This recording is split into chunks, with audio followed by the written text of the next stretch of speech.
Donc le tigre est un des animaux les plus menacés au monde. Il en reste actuellement à peu près 4000 en milieu naturel, sachant qu'il y en a beaucoup plus en captivité. Alors souvent les gens se demandent pourquoi est-ce qu'on ne réintroduit pas les tigres dans leur milieu naturel. Alors déjà, imaginez que nous on a du mal à vivre avec quelques loups en France. Dire à des gens qu'on va réintroduire des tigres à côté de chez eux, c'est encore quelque chose de différent. Et de toute manière, pour réintroduire des animaux, ça prend déjà énormément de temps et surtout, il faut avoir un endroit où les réintroduire. Et actuellement, la plus grande menace qui pèse sur les tigres, c'est la perte de leur habitat naturel, justement, à cause de la déforestation, notamment pour l'huile de palme. Et du coup, on ne pourrait pas réintroduire de tigres puisqu'on n'a plus de milieu naturel où les réintroduire, justement. Alors en plus, un des problèmes qui se posent, c'est que justement, avec la réduction de leur habitat naturel, les tigres s'approchent de plus en plus des villages. Et du coup, on a des cas d'attaque de tigres sur l'homme, ce qui est évidemment encore plus compliqué pour faire accepter le tigre aux villageois qui vivent à côté. Alors pourtant, il y a quand même une solution qui a été testée, puisqu'on est parti du principe que le tigre n'attaquait souvent que de dos. Et du coup, on a fourni à des villageois des masques à visage humain qu'ils se mettent à l'arrière de la tête lorsqu'ils travaillent dans les champs ou à côté des villages. Et si cette initiative peut faire sourire, elle a quand même permis de diminuer de 70% les attaques des tigres sur les hommes. C'est donc une solution toute simple, mais qui fonctionne. Malheureusement, on n'en est toujours pas à pouvoir réintroduire des tigres dans ces régions-là.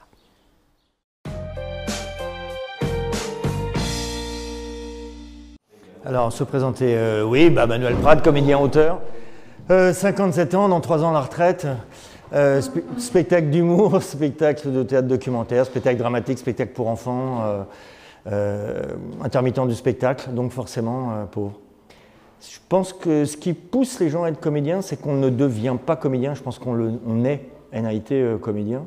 C'est, je pense, surtout une très bonne thérapie de pouvoir dire sur scène ce qu'on a en soi. Et je n'avais pas envie de payer un psychiatre, donc je me suis dit, c'est vrai qu'après tout, coucher mes terreurs sur papier et les jouer, et gagner ma vie avec ça, c'est une bonne manière de faire un pied de nez à la mort. Les sources d'inspiration d'écriture d'un spectacle, c'est, il suffit simplement de regarder tout ce qui se passe. Je pense que la réalité est beaucoup plus pire que la fiction. Beaucoup plus pire, ça se dit pas. Comme quoi, sur un très mauvais auteur, il faut quand même voir les types qui n'ont pas été tellement à l'école. Non, mais je pense que la réalité, il suffit d'écouter les gens, il suffit de s'asseoir dans un bus, écouter au restaurant ce que les gens disent, parlent. La méchanceté du monde est suffisamment importante pour pouvoir en parler. Alors, les sensations, en fin de compte, même si les spectacles sont sombres ou même sont dramatiques, et d'autres vraiment comiques, les thèmes abordés sont toujours les mêmes. C'est-à-dire l'exclusion, le viol, la mort, la haine.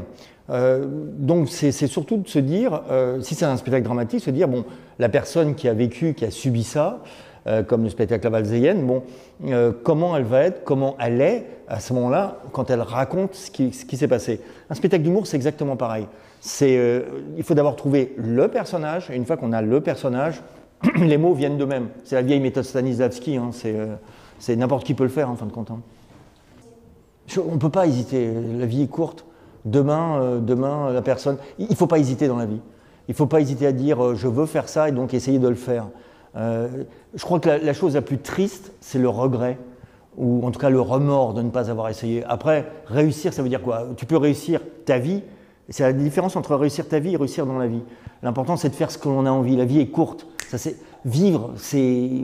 Voilà, on peut mourir demain d'un accident de bagnole, on peut mourir. Il faut vivre comme ça, il faut apprendre à vivre, il faut apprendre à dire je t'aime, il faut apprendre à dire aussi je ne t'aime pas. Il faut avoir le courage de le faire, voilà, de dire vis. De toute façon, il faut vivre ses rêves. Ça peut être bateau ce que je veux dire, mais il faut vraiment vivre ses rêves en sachant que vraiment si tu vas au bout de tes rêves, tu y arrives un peu. Et puis après, c'est une question de chance, mais la chance, elle n'appartient à personne. La chance, elle est comme ça. Si toi, tu es déjà content de ton rythme, le reste, ça vient après, quoi. Oui.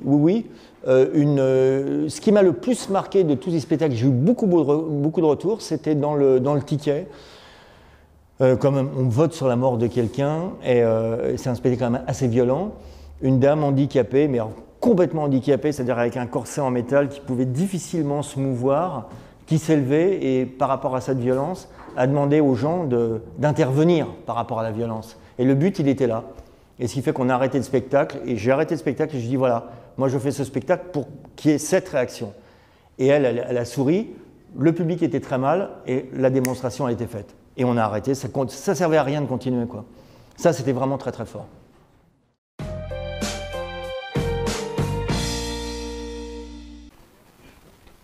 drapeau.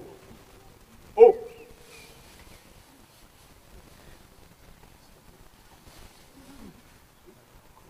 Au drapeau.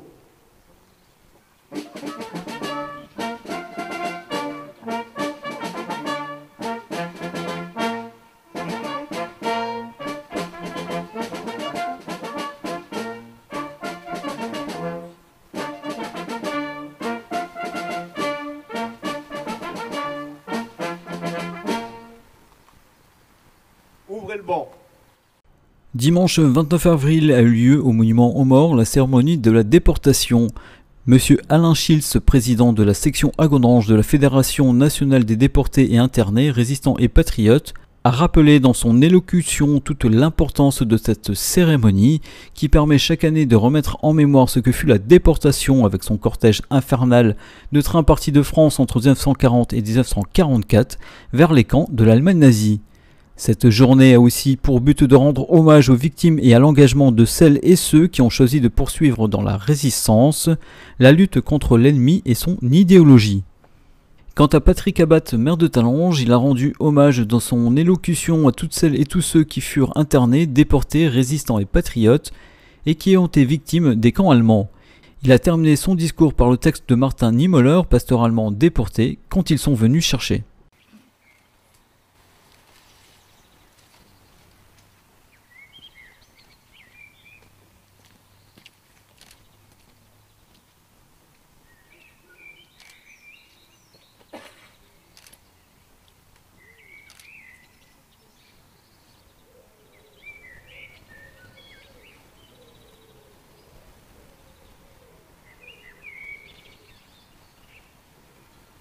Hymne national.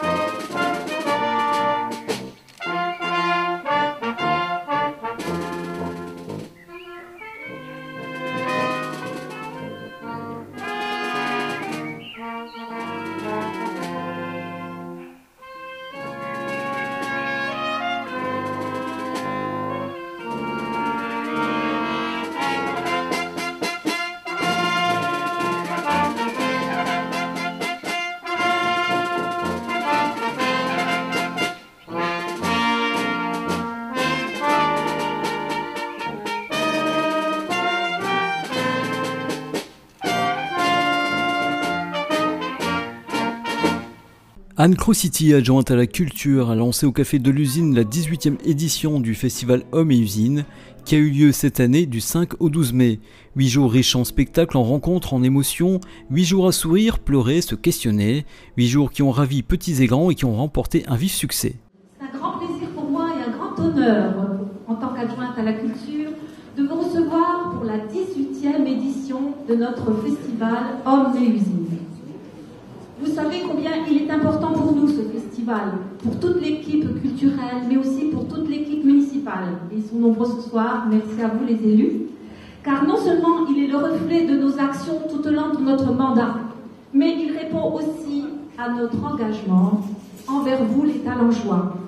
Créer des lieux de rencontre, de partage, de dialogue, d'échange, créer du lien social.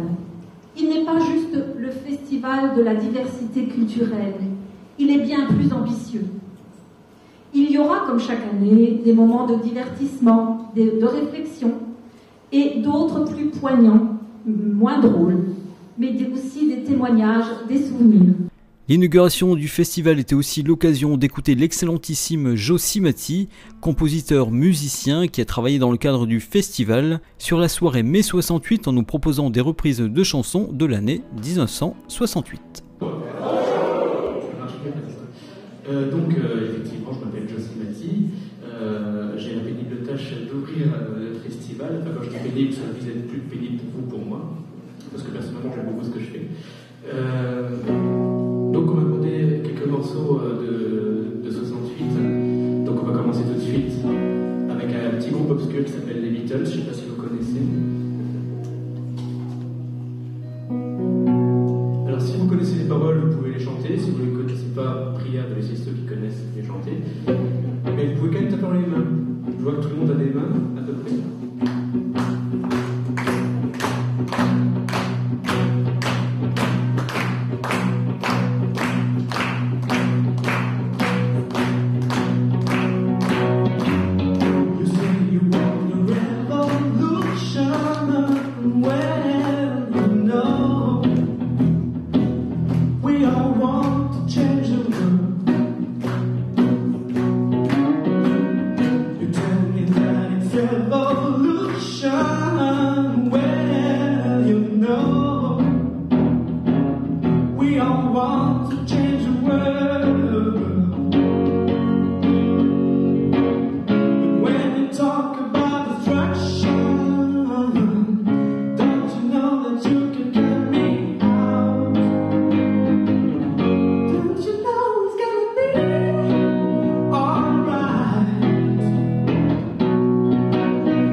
Pour l'ensemble des drapeaux, garde à vous.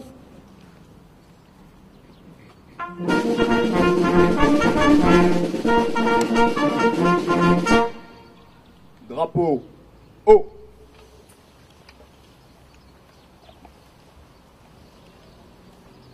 Il y a 73 ans, prenait fin en Europe, puis dans le monde, la guerre la plus meurtrière que l'humanité ait connue. Plus de 50 millions d'hommes et de femmes, dont la moitié de civils, périrent. La victoire des nations alliées de l'Est et de l'Ouest, le 8 mai 1945, a consacré la démocratie, les valeurs universelles et la dignité de l'homme. L'idéologie criminelle, raciste et antisémite, fondée sur l'idée qu'il puisse exister un peuple et une culture supérieure, était vaincue avec la fin de l'Allemagne nazie. Le 8 mai, la France était à Berlin, effaçant la défaite de 40 et la collaboration de l'extrême droite française et du gouvernement de Pétain. Les Français, pour une partie d'entre eux au moins, s'étaient engagés, au risque de leur vie, à l'image de Jean Burger, Manouchian ou Jean Moulin. Ils s'étaient engagés au risque de leur vie et furent torturés, emprisonnés. Ils se sont sacrifiés pour les valeurs de la République, pour ces idées humanistes et sociales que les partis de gauche et les mouvements ouvriers ont tant fait avancer dans notre pays et qui aboutirent au programme du Conseil national de la résistance, consacrant la place centrale de l'homme dans l'économie et dans la société, et qui, de la sécurité sociale aux droits des travailleurs, ont été des éléments essentiels du progrès et de la reconstruction de notre pays. Considérés jusqu'à des temps récents comme des acquis fondamentaux et non comme des vestiges de l'histoire qu'il faudrait maintenant sacrifier sur le fabuleux autel de la compétition économique mondiale et de l'argent roi.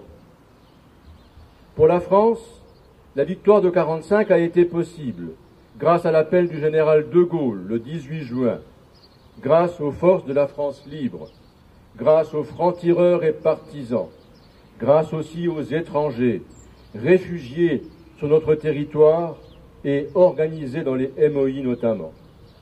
Grâce à tous ces combattants, si différents d'origine et de conviction, et qui, au lendemain de la guerre, ont voulu et ont su mettre en place les moyens d'une paix durable, basée sur le progrès social et la reconnaissance mutuelle entre les peuples. L'histoire ne se répète pas, mais elle ne pardonne ni l'oubli, ni les optimismes béats. Et c'est pour aiguiser notre vigilance que nous sommes réunis aujourd'hui avec les plus jeunes d'entre nous du Conseil municipal des jeunes. Vive la paix, vive la République, vive la France.